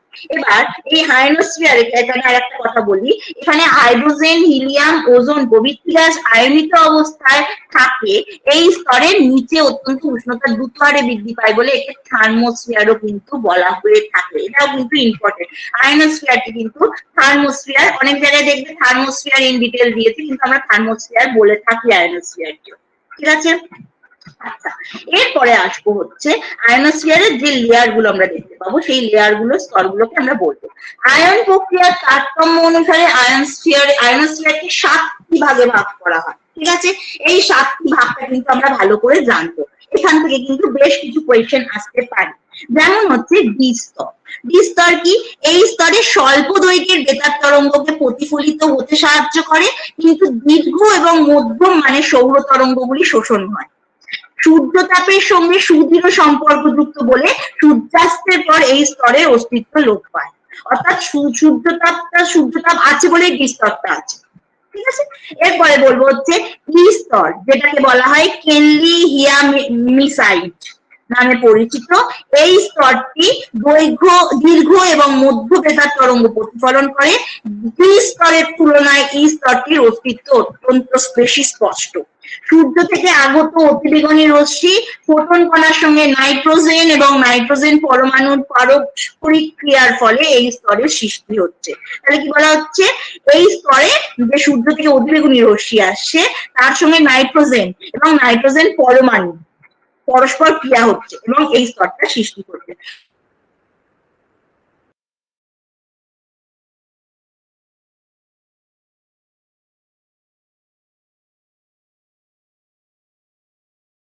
স্তর কি? এই স্তরটি বিশেষ বিশেষ বায়ুমণ্ডলীয় অবস্থার সৃষ্টি হয়। সৃষ্টির ন্যায় একই পদ্ধতিতে এই স্তরটিতে উল্কাপিণ্ডের আকর্ষণের ফলে সৃষ্টি হয়। এই স্তরে প্রায় অতি উচ্চ গতি বায়ুপ্রবাহ লক্ষ্য করা যায়, যার ফলে দীর্ঘ বেতার তরঙ্গ কিন্তু এই স্তরে দেখতে পাচ্ছি আমরা। ওকে, এবার হচ্ছে E2 স্তর। E2 স্তরের ক্ষেত্রে আমরা ই স্তরের সর্বোচ্চ পর্যায়ে E2 স্তর।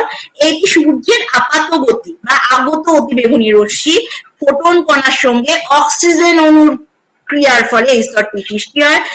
সূর্যাস্তের পর, যেহেতু সূর্য থেকে আগত রশ্মি আছে, সেজন্য সূর্যাস্তের পরে কিন্তু এই স্তরেরও আর কোনো অস্তিত্ব আমরা দেখতে পাচ্ছি না। এরপরে আসবো হচ্ছে F1 স্তর। F1 স্তর আমরা বলতে পারি F1 এবং F2 স্তরকে সম্মিলিতভাবে বলা হয় অ্যাপেলেটন স্তর। ঠিক আছে, তাহলে এটা আমরা ভালো করে মনে রাখবো। ই স্তরকে বলা হয় কিনলি হেমামিসাইট স্তর, আর F1 এবং F2 অর্থাৎ এই দুটো স্তর F1 আর F2 এই দুটো স্তরকে আমরা বলতে পারি অ্যাপেলেটন স্তর। ঠিক আছে, F1 স্তরটি দিনের বেলায় দেখা যায়, রাত্রিবেলায় এই স্তরটির অস্তিত্ব থাকে। প্রত্যেকটা স্তরই মোটামুটি আয়নোস্ফিয়ারের প্রত্যেকটা স্তরই আমরা দেখছি যে সূর্যাস্তের পর আর এগুলোর অস্তিত্ব থাকছে না। ওকে, এবার এই দূরপাল্লার বেতার যোগাযোগ এই স্তরের সাহায্যে হয়।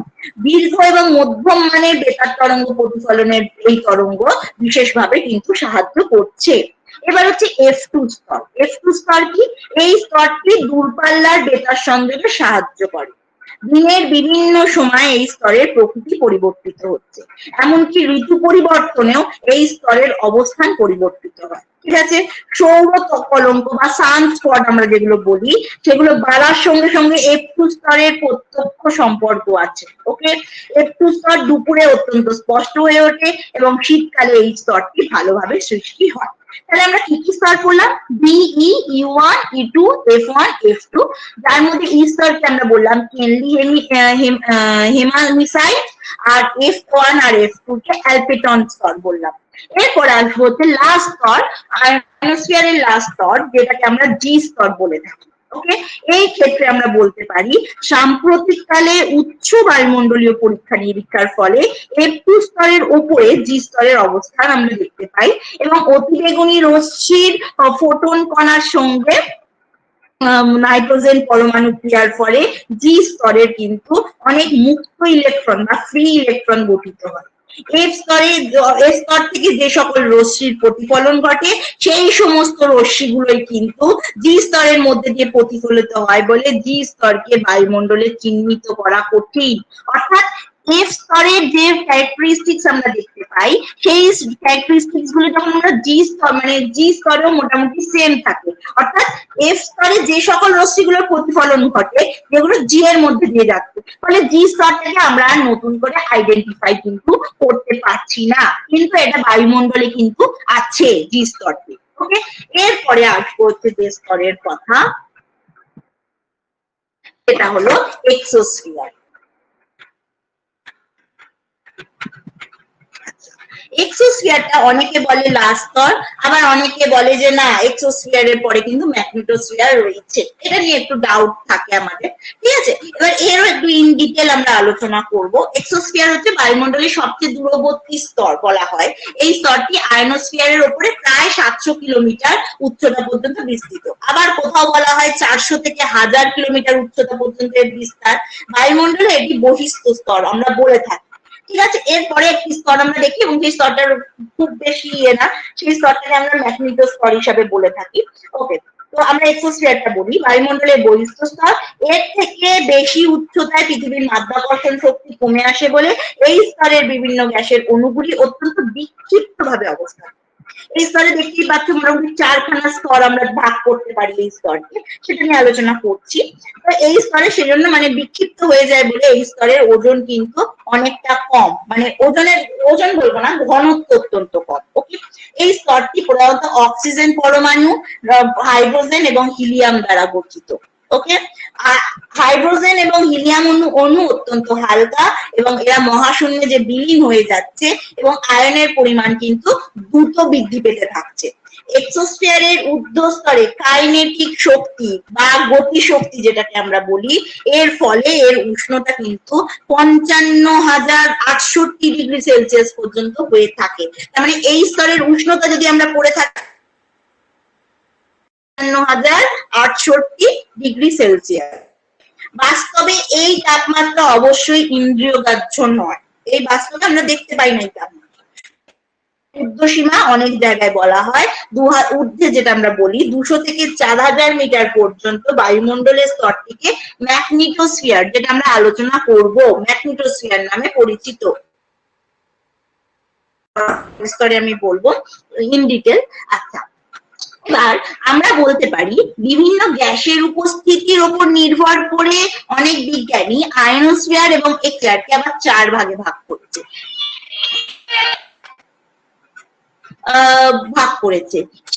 আমরা বলতে পারি যে নাইট্রোজেন আণবিক স্তর,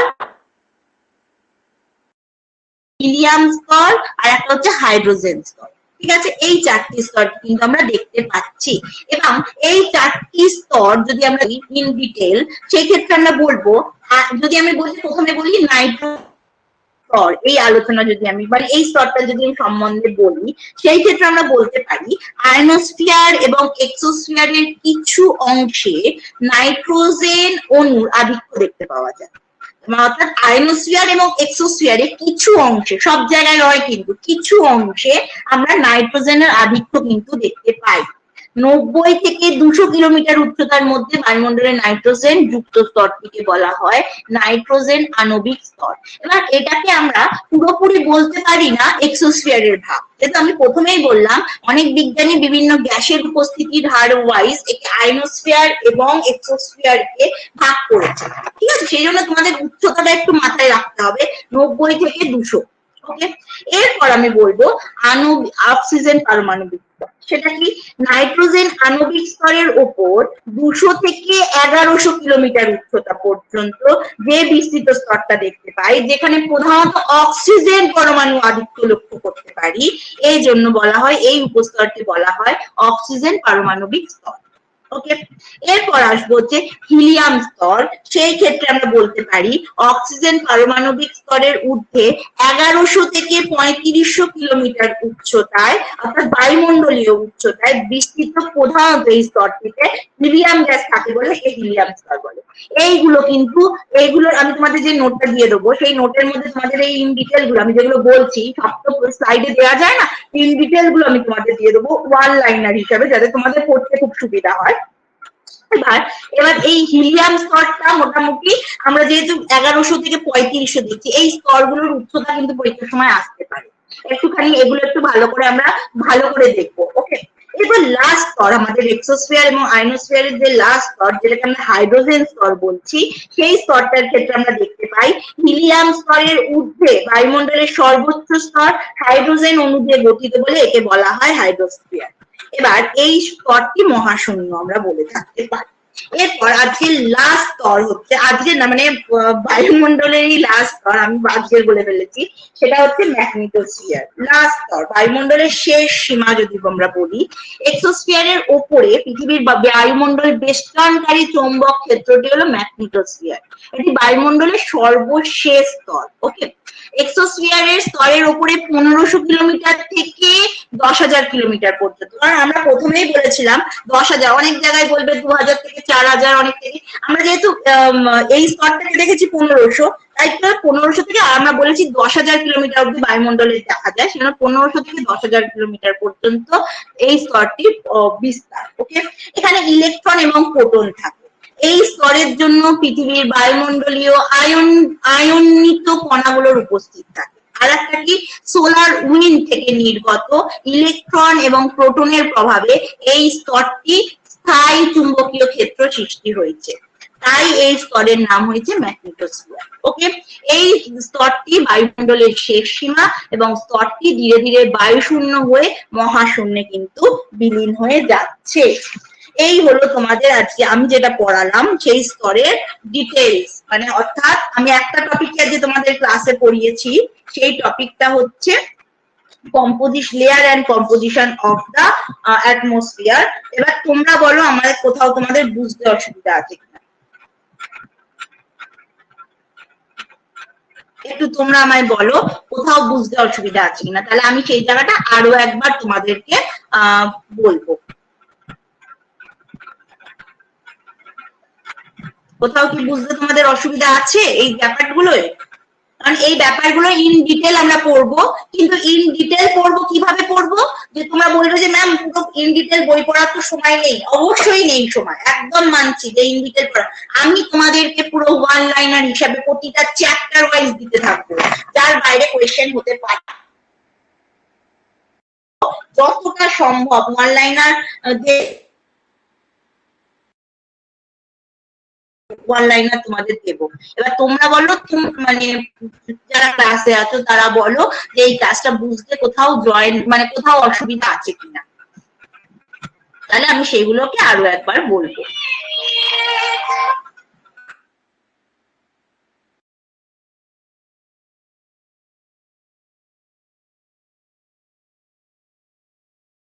বুঝতে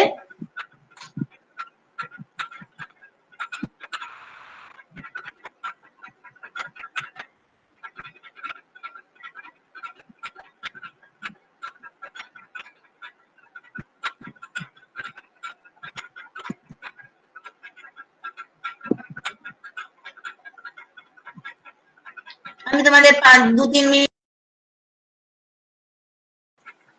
মিনিট দেখো, যদি কোনো বুঝতে অসুবিধা হয় তাহলে আমাকে বলো।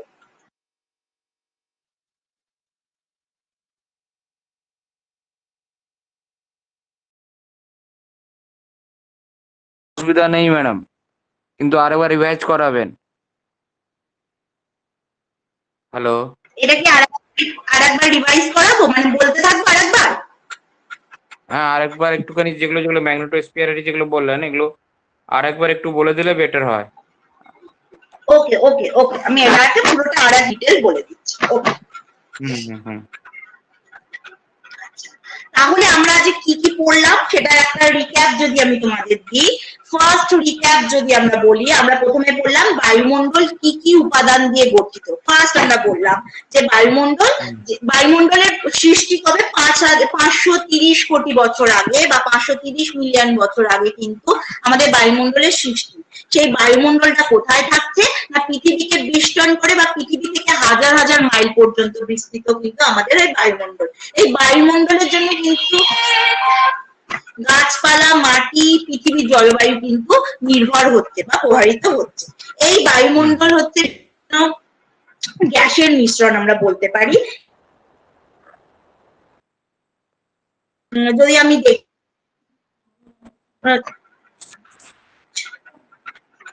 সৃষ্টি আমরা দেখতে পাই বিভিন্ন কঠিন পদার্থ, বিভিন্ন তরল পদার্থ, যেগুলোকে আমরা একত্রে অ্যারোসোল বলছি।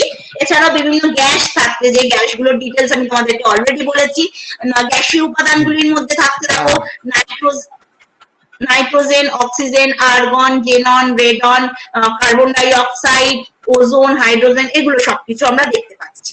এরপর যদি জলীয় বাষ্প বলি, জলীয় বাষ্পর ক্ষেত্রে আমরা বলতে পারি যে মোট ভরের মাত্র 0.25% জলীয় বাষ্প রয়েছে, যেটা আমাদের শতকরা 90 ভাগ ভূপৃষ্ঠ থেকে 6 কিলোমিটার মধ্যে অবস্থিত হচ্ছে। এবার আমরা বললাম যে ঋতুভেদে এবং অঞ্চলভেদে এই জলীয় বাষ্পের পরিমাণটা কিন্তু বিভিন্ন রকম হয়ে থাকে।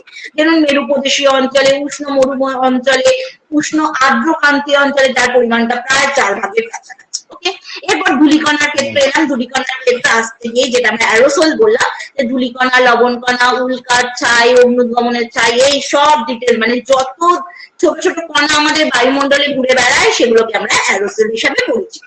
এবার আমরা বায়ুমণ্ডলের স্তর বিন্যাসে এলাম। সেই স্তর বিন্যাসের ক্ষেত্রে আমরা দুভাগে ভাগ করছি, একটা হচ্ছে উপাদানগত তারতম্যের ভিত্তিতে স্তর বিন্যাস, একটা হচ্ছে উষ্ণতার তারতম্যের ভিত্তিতে স্তর বিন্যাস। ফার্স্ট আমরা বললাম হচ্ছে উপাদানের তারতম্যের ভিত্তিতে স্তর বিন্যাস।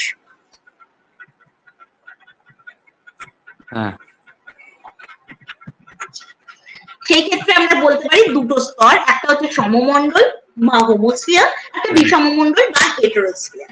সেই ক্ষেত্রে আমরা হোমোস্ফিয়ার যদি বলি, অর্থাৎ যে স্তরের মধ্যে একই স্তরগুলো আমরা দেখতে পাচ্ছি, অর্থাৎ একই রকম উপাদান দেখতে পাচ্ছি, সেই স্তরগুলোকে আমরা হোমোস্ফিয়ার বলি। তার মধ্যে কি কি স্তর পড়ছে দেখো, ট্রোপোস্ফিয়ার, স্ট্র্যাটোস্ফিয়ার, মেসোস্ফিয়ার, নিম্ন থার্মোস্ফিয়ার, এইগুলো পড়ছে।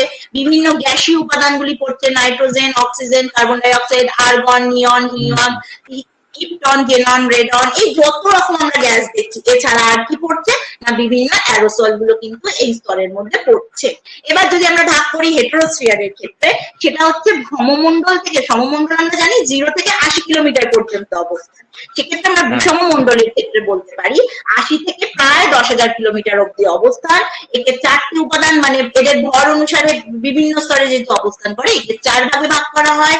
Molecular nitrogen layer, atomic oxygen layer, helium layer আর হাইড্রোজেন লেয়ার। ওকে, এবার যদি আমি আসি উষ্ণতার তারতম্যের ভিত্তিতে বায়ুমণ্ডলের স্তর বিন্যাস, একে আমরা 6 ভাগে ভাগ করতে পারি। অনেক জায়গায় 5 ভাগে ভাগ করে, আমি 6 ভাগে ভাগ করেছি। Troposphere, stratosphere, mesosphere, ionosphere, exosphere আর ম্যাগনেটোস্ফিয়ার।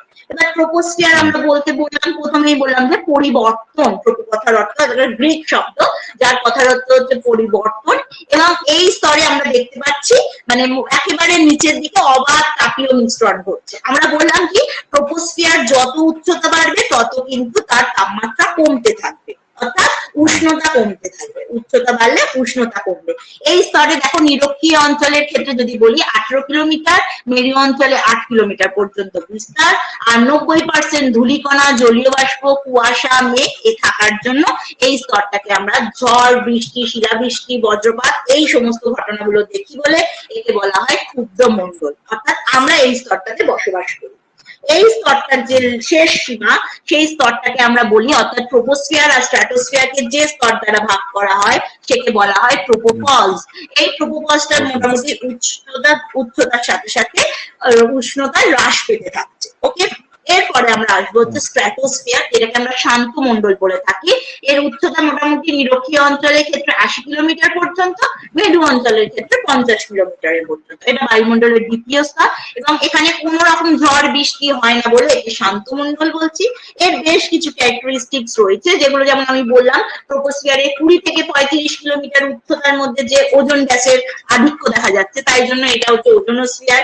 এই গ্যাসে আমি আগেরটাই কি বললাম, উচ্চতা বৃদ্ধি পেলে উষ্ণতাটি কমেছে। এই স্তরের ক্ষেত্রে কিন্তু উষ্ণতা বৃদ্ধি পেলে উষ্ণতা বৃদ্ধি পেতে থাকছে, অর্থাৎ দুটোই বৃদ্ধি পাচ্ছে।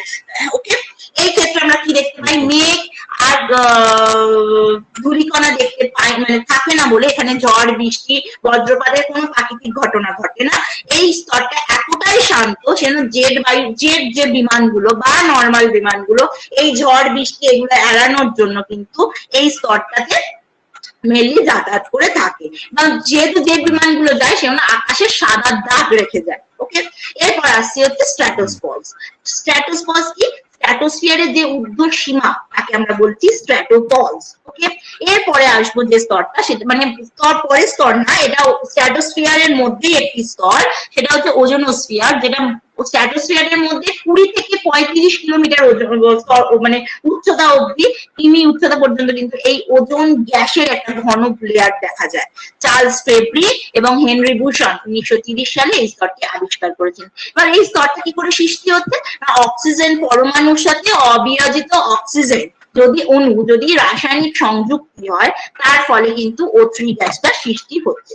এবার ওজোন গ্যাসের গুরুত্বটা আমরা বলবো ন্যাচারাল সানস্ক্রিন বা প্রাকৃতিক সৌর পর্দা হিসাবে। এই যে দেখা যাচ্ছে এই ফটোটাতে একটা লেয়ার, যেটা সৌর কিরণের অতিবেগুনি রশ্মি, যেটা আমাদের স্কিনে বিভিন্ন রকম ক্যান্সার, চোখের ছানি, প্রজনন ক্ষমতা হ্রাস এই সমস্ত সমস্যা করছে, সেটাকে মানে সেটার হাত থেকে পৃথিবীকে রক্ষা করছে।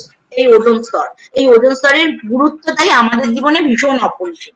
এবার ওজোন গ্যাস সূর্যের তাপ এবং অতিবেগুনি রশ্মিকে শোষণ করছে বলে এই স্তরের তাপমাত্রা কিন্তু খুব বেশি হচ্ছে। এবার হচ্ছে ওজোন স্তর সূর্যের অতিবেগুনি রশ্মিকে শোষণ করে পৃথিবীর জীবকুলে বসবাসের উপযোগী করেছে এবং জীবজগৎকে ধ্বংসের হাত থেকে কিন্তু রক্ষা করেছে। এবার ওজোন স্তরের বিনাশ। এবার ওজোন স্তরটা তো কোথাও না কোথাও বিনাশ হচ্ছে, তাই জন্য ওজোন স্তরটাকে আমরা মানে ওজোন স্তর বিনাশের আমাদের এখন খুব কনসার্ন, ওজোন স্তরটা বিনাশ হচ্ছে কারণ আমাদের মানুষদের প্রচন্ড সমস্যা হচ্ছে, শুধু মানুষ না বিভিন্ন প্রাণীদের সমস্যা হচ্ছে, জন্য ওজোন স্তরটা বিনাশ নিয়ে আমরা খুব কনসার্ন। কিরকম হচ্ছে, কিসের জন্য হচ্ছে না, হিমঘর, রেফ্রিজারেটর, এয়ার কন্ডিশন থেকে ক্লোরোফ্লোরোকার্বন, অগ্নি নির্বাপক যন্ত্র থেকে ব্রোমিন সমৃদ্ধ halon gas, methyl, chloroform, sulphate যৌগ, এগুলো ওজোন অণুর সাথে যখন আসছে তাহলে চিরস্থায়ী যে অক্সিজেন অণু এবং পরমাণুকে আলাদা করে দিচ্ছে, এর ফলে এই দুটো আর মিলতে পারছে না, অর্থাৎ ভেঙে দিচ্ছে, সেই জন্য এখানে ওজোন স্তরটা কিন্তু কোথাও না কোথাও ধ্বংস হচ্ছে। ওকে, এবার ওজোন স্তরটাকে আমাদের ক্ষয়টাকে প্রতিরোধ করতে হবে এবং ওজোন যে গর্তটা, সেই গর্তটাকে কোথাও না কোথাও ঠিক করতে হবে। যেমন আমরা জানি 2020 সালে কোভিড পিরিয়ডে এই ওজোন স্তর, যদি রিপোর্ট দেখি আমরা 2020 সালে কোভিড কোথাও না কোথাও ইমপ্রুভ করেছিল, প্রচন্ড ইমপ্রুভ দিকে যাচ্ছে। অর্থাৎ আমাদের কি করতে হবে, এই ছাড়াও ক্লোরোফর্ম যে গ্যাসগুলোর নাম বললাম, সেই গ্যাসগুলোর বদলে পরিবেশ মিত্র গ্যাস, অর্থাৎ যে গ্যাস ওজোন স্তরকে ধ্বংস করবে না সেই গ্যাসের ব্যবহার করতে হবে। ওজোন ক্ষয়কারী পদার্থগুলি পুনর্ব্যবহার এবং উৎপাদন নিয়ন্ত্রণ করতে হবে, ফলে ওজোন স্তরটা ক্ষয়রোধ করতে পারবে। এবার স্ট্র্যাটোস্ফিয়ারে ওজোন গ্যাসের ঘনত্ব প্রায় 20 ডপসন। ডপসন কি, ডপসন ইউনিটটা মেনলি ওজোন গ্যাসের ঘনত্বকে পরিমাপ করার জন্য আমরা দেখছি। সূর্যের অতিবেগুনি রশ্মি এই স্তর দিয়ে ভেদ করে পৃথিবীতে এসে পড়ে এবং সৌরগর্ত কিন্তু সৃষ্টি করছে, যেটা আমাদের কোথাও না কোথাও প্রতিরোধ করতে হবে, না হলে কিন্তু ওজোন স্তরটা যত বাড়বে তত কিন্তু ক্যান্সারের মতো দুরারোগ্য ব্যাধি কিন্তু আমাদের মধ্যে ছড়িয়ে পড়বে। ওকে, এরপর আসছে হচ্ছে মেসোস্ফিয়ার, অর্থাৎ প্রথমে বললাম ট্রোপোস্ফিয়ার, তারপর বললাম স্ট্র্যাটোস্ফিয়ার, এবার পড়ছি মেসোস্ফিয়ার। মেসোস্ফিয়ার হচ্ছে বায়ুমণ্ডলের যত উচ্চতা আছে, মানে স্ট্র্যাটোস্ফিয়ারের ঠিক উপরের স্তরটা হচ্ছে মেসোস্ফিয়ার, এবং এর উচ্চতা যত বাড়বে উষ্ণতা তত কমতে থাকবে, অর্থাৎ ট্রোপোস্ফিয়ারের মতো হবে। ওকে, এই স্তরটি মেনলি স্ট্র্যাটোস্ফিয়ার এবং ওজোনোস্ফিয়ারের মধ্যে 80 কিলোমিটার পর্যন্ত বিস্তৃত। এটি তৃতীয় স্তর এবং এটি উচ্চতা বৃদ্ধির সঙ্গে সঙ্গে বায়ুমণ্ডলের উষ্ণতা কমতে থাকে, যেটা বললাম 80 কিলোমিটার উচ্চতায়, অর্থাৎ এই স্তরের ঊর্ধ্বসীমা উষ্ণতা কমে হয় হচ্ছে -93°C। আর মহাকাশ থেকে যে উল্কাপিণ্ড বা যেগুলো ছুটে আসে পৃথিবীর দিকে, সেগুলো মেসোস্ফিয়ারে এসে কিন্তু পুরো ছাই হয়ে যায়। মেসোস্ফিয়ারের উপরে যে স্তরটি দেখতে পাই তাকে আমরা মেসোস্পজ বলে থাকি, অর্থাৎ এই জায়গায় মেসোস্ফিয়ারের শেষ, মেসোস্ফিয়ারের পরের স্তরে শুরু হচ্ছে। এই স্তরে জলীয় বাষ্প কিন্তু জমাট বেঁধে যায় এবং আয়নোস্ফিয়ারের কিন্তু সৃষ্টি হচ্ছে। এবার আয়নোস্ফিয়ার কি, মেসোস্পজের যে উপরের স্তর, অর্থাৎ 500 কিলোমিটার, মেসোপজ থেকে প্রায় 500 কিলোমিটার উচ্চতা পর্যন্ত যে স্তর আমরা দেখতে পাচ্ছি তাকে আমরা আয়নোস্ফিয়ার বলছি। এবার এই আয়নোস্ফিয়ার মোটামুটি যেহেতু আয়ন কথাটা এর সাথে যুক্ত, সেজন্য এই স্তরটির নাম, অর্থাৎ তড়িৎ আধান যুক্ত বা আয়নিত অবস্থায় থাকে বলে এই স্তরটির নাম হচ্ছে আয়নোস্ফিয়ার।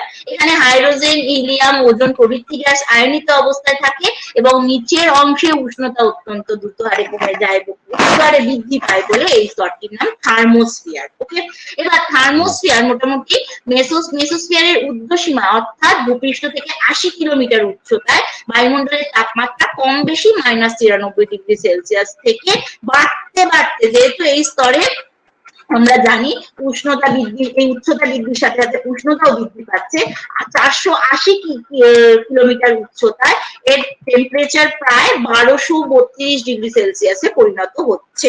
এবার এই স্তরে আমরা মানে আয়নের প্রক্রিয়ার তারতম্য অনুসারে আয়নোস্ফিয়ারকে আমরা 7 ভাগে ভাগ করি: ডি স্তর, ই স্তর, E1, E2, F1, F2, G স্তর। এবার ই স্তর আর F1, F2 স্তরের বেশ দুটি নাম রয়েছে, সেই দুটি নাম আমরা খুব ভালো করে পরীক্ষায় পড়ে যাব, কারণ এই দুটো নাম ভীষণ ভাবে ইম্পর্টেন্ট। ওকে, ই স্তরকে আমরা যেমন বলি কেনলি হেমিসাইট স্তর, আর হচ্ছে ই এবং এফ স্তর, এই সরি F1 এবং F2 স্তরকে আমরা অ্যালফেটন স্তর নামে পরিচিত করি। এবার ই এফ স্তরটি জি স্তরের মধ্যে দিয়ে মধ্যে দিয়ে যে একই বৈশিষ্ট্য প্রবাহিত হয় বলে আমরা জি স্তরটির কিন্তু অস্তিত্ব দেখতে পাই না। এবং এই বায়ুমণ্ডলের সর্বশেষ স্তর হলো এক্সোস্ফিয়ার, যেটি আয়নোস্ফিয়ার থেকে প্রায় 700 কিলোমিটার উচ্চতা পর্যন্ত বিস্তৃত। মোটামুটি 10,000 সরি এক্সোস্ফিয়ারের ভুল বললাম, যে আয়নোস্ফিয়ারের পরে যে স্তরটি দেখতে পাই সেটা হচ্ছে মোটামুটি এক্সোস্ফিয়ার। এক্সোস্ফিয়ার মোটামুটি আয়নোস্ফিয়ার থেকে 700 কিলোমিটার উচ্চতা পর্যন্ত বিস্তৃত এবং এই স্তরটিকে 4 ভাগে ভাগ করতে পারি। একটা হচ্ছে নাইট্রোজেন আণবিক স্তর, অক্সিজেন পারমাণবিক স্তর, হিলিয়াম স্তর এবং হাইড্রোজেন স্তর। আয়নোস্ফিয়ার এবং এক্সোস্ফিয়ারকে মিলিয়ে এই 4টি স্তর থাকে এবং এই 4টি স্তরকে মোটামুটি আমরা দেখতে পাই উচ্চতা ওয়াইজ যদি দেখি 90 থেকে 200 কিলোমিটারের মধ্যে দেখি নাইট্রোজেন আণবিক স্তর, 200 থেকে 1100 কিলোমিটারের মধ্যে দেখি অক্সিজেন পারমাণবিক স্তর, হিলিয়াম স্তর দেখি 1100 থেকে 3500 কিলোমিটারের মধ্যে এবং হাইড্রোজেন স্তর দেখি তার উপরে, অর্থাৎ একদম বায়ুমণ্ডলের লাস্ট অব্দি আমরা হাইড্রোজেন স্তর দেখি, কারণ হাইড্রোজেন গ্যাসটা অনেকটা বেশি হালকা বলে। এবার লাস্ট স্তর হচ্ছে বায়ুমণ্ডলের লাস্ট স্তর হচ্ছে ম্যাগনেটোস্ফিয়ার। পৃথিবীর বায়ুমণ্ডলে বেষ্টনকারী চৌম্বক ক্ষেত্র, অর্থাৎ এর পর থেকে আর মাধ্যাকর্ষণ শক্তিটা কিন্তু কাজ করে না। এক্সোস্ফিয়ারের উপরে 1,500 কিলোমিটার থেকে 10,000 কিলোমিটার বা তার বেশি অব্দি ম্যাগনেটোস্ফিয়ারের বিস্তৃতি। এই স্তরে যেহেতু ম্যাগনেটো বা চৌম্বক ক্ষেত্র রয়েছে, ইলেকট্রন এবং প্রোটন দ্বারা গঠিত, এটি আয়নিত কণাগুলির উপস্থিতিকে নিয়ন্ত্রণ করে। সোলার উইন্ড থেকে নির্গত ইলেকট্রন এবং প্রোটনের প্রভাবে এই স্তরে স্থায়ী চুম্বকীয় ক্ষেত্রের সৃষ্টি হয় বলে একে বলা হয় ম্যাগনেটোস্ফিয়ার। এটি বললাম বায়ুমণ্ডলের শেষ স্তর। এই স্তরটি ধীরে ধীরে বায়ু শূন্য হয়ে মহাশূন্যে বিলীন হয়ে যায়। তো এই হলো হচ্ছে বায়ুমণ্ডলের উপাদান এবং বায়ুমণ্ডলের স্তর। ঠিক আছে ম্যাডাম। ম্যাডাম নোটসটা ইংলিশে দিয়ে দিবেন। নোটসটা কি আমি ইংলিশে করলে সুবিধা হবে?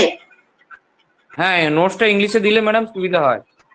তাহলে কি পিপিটিটাও ইংলিশেই দেবো? হ্যাঁ ম্যাডাম, পিপিটাও ইংলিশে দিবেন madam. Okay okay, thank you so much. আমার খুব সুবিধা হয় ইংলিশে করে দিতে।